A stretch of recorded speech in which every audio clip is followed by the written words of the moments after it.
Hello, my friends. Welcome to Talk to Me Tuesday for Tuesday, March 16th, 2021. This is Jennifer.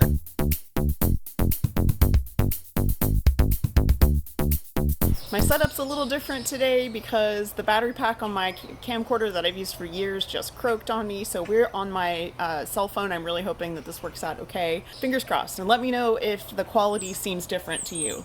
I have, as you can see behind me, 5 quilts quilted and ready to donate. The quilt on the far left was, that top was made by Liza. She sent me a whole bunch of tops last year and I quilted a couple, and Jennifer Rolls quilted like the most of them. And that will be donated to Linus on Saturday.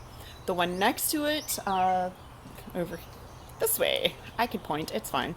The K-Facet fabric, those were orphan blocks that Abby sent me that I took apart and put back together and resashed. That's been waiting to be quilted since last year, so it is now quilted and ready to donate. The quilt next to it, this one right here, that top was made by my friend Domine, and it is quilted ready to donate to Lonnie's Connection.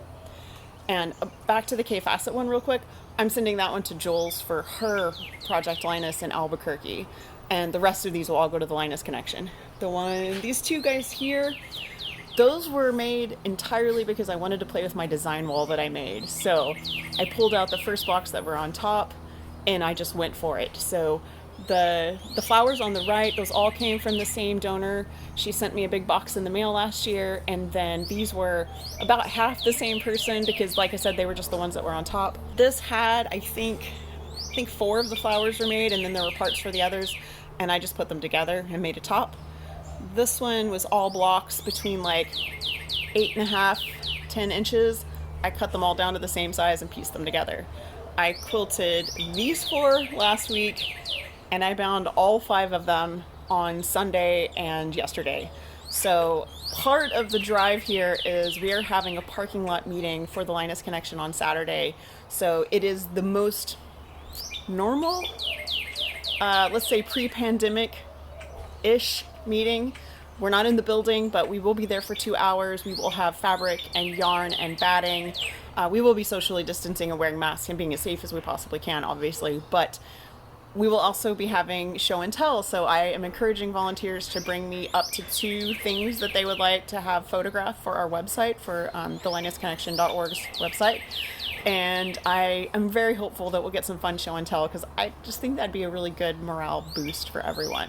I went to Joann's and I got some remnants. That's not what I was there for, but I bought some remnants because, you know, that's how this works.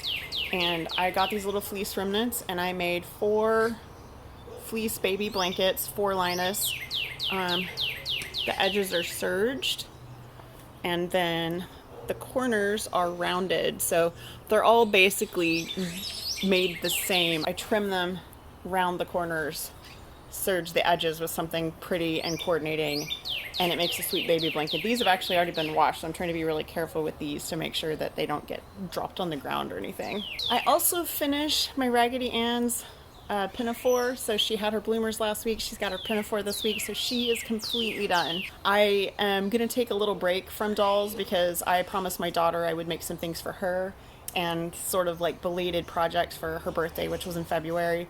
So I'm going to be making her some pillowcases and some masks and some other stuff. So I have a whole stack of licensed fabric that we got at Joann's that is going to be turned into new stuff for her. Speaking of which, I did make her one pillow cover to replace an old cover for a cushion that she's had since I think before college. And so it's probably 8 or 10 years old at this point. And we replaced her old torn up sad cover with a Beauty and the Beast cover, because why not? The other project that I did last week, seriously guys, I've been full steam ahead, just full steam ahead. The other project I did last week was I did make my design wall, and we're gonna go inside so I can talk to you about that. Hey guys, I want to take you on a quick tour of my 6-foot design wall that I made last week. It looks pretty epic. I will admit that the easiest part was building the PVC frame.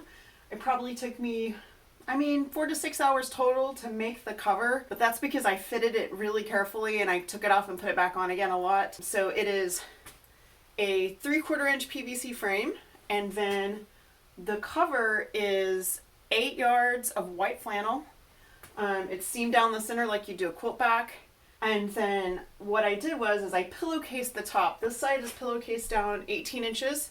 This one is 24 inches. That just, means it's seamed right here. And then the sides have ties I think it was every 16 inches, something like that.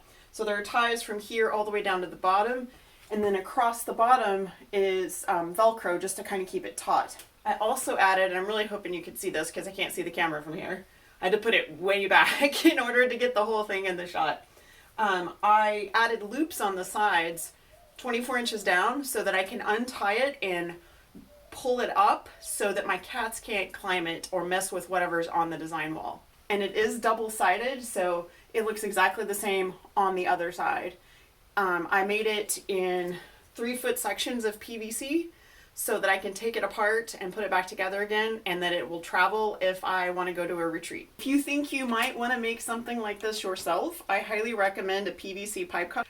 It is very useful. You put your pipe in there, and then it has a little ratchet that brings the knife in, and very easy, takes about 5 seconds to cut a 3/4 inch PVC pipe. I have already put it to good use for making Linus blankets. I've done some orphan tops, which you are going to see in the other part of this video. So things I'm not sure I mentioned in that clip were the ties were 2.5 inch strips by width of fabric that I folded in half lengthwise, and I just sewed around the edges, leaving the end open, and then I just turned them, and I didn't hem them or anything. When I sewed them to the back, I sewed them on, flipped them out, and then top stitch it so it kind of has like a cased in hem. I had the best time making this design wall. I don't know, it fired me up to make more quilts. It fired me up to get my orphan blocks out, and I love being able to just have this massive wall to work with. It isn't as sturdy as like having your flannel or your batting or whatever on a wall, so it does move a little bit. So I have been pinning my blocks, just like one pin at the top, but I don't care because it works, and I can pin it because it's just fabric. So that is going to be it for me. I am waiting for it to rain on my head, so I'm going to get these quilts down and get inside and get this edited. I hope you guys have a really wonderful week. I hope you have a crafty week, and if you're a Linus volunteer, I hope I get to see you on Saturday. That's it. See you next week. Bye.